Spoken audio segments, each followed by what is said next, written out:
છે એ લઈને તમે શું કહેવા માંગો છો? તળાજા નગરપાલિકામાં અત્યારે નાણાકીય વર્ષ 2026-27ની ડિમાન્ડ જનરેટ થયેલ છે, જેમાં આજ દિન સુધીમાં 4,26,153 રૂપિયા અત્યાર સુધીમાં ગયેલા છે, જેમાં પાછલા નાણાકીય વર્ષોનું આજ દિન સુધીનું નગરપાલિકાનું બાકી ડિમાન્ડ 3,22,16,872 રૂપિયા છે, જેમાં ચાલુ માંગણી 1,58,00,000 રૂપિયા 18,350 રૂપિયા છે અને કુલ બાકી 4,80,00,000 જેટલું છે.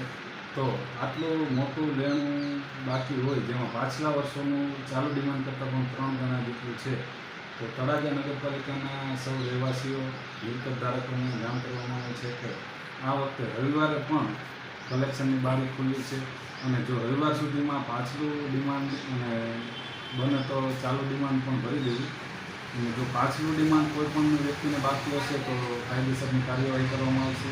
અને અત્યારે એપ્રિલ મહિનામાં જે ચાલુ માંગણું ભરી દેશો તો તેમાં 10%ની રિબેટ પણ આપવામાં આવે છે.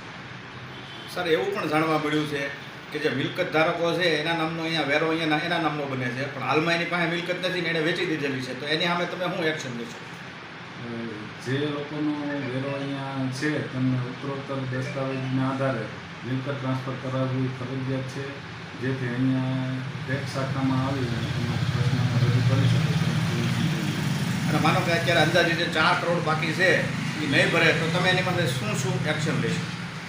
જે પણ લોકોનું પાછલું ડિમાન્ડ બાકી હશે તેમને પાણીની લાઈન બંધ કરી દેવામાં આવશે, ભૂગર્ભની લાઈન પણ બંધ કરી દેવામાં આવશે, ડોર ટુ ડોરની ગાડી પણ તેમના ઘરેથી કલેક્શન કરવાનું બંધ કરશે અને જો જરૂર પડશે તો પ્રોપર્ટી પણ સીલ કરવામાં આવશે.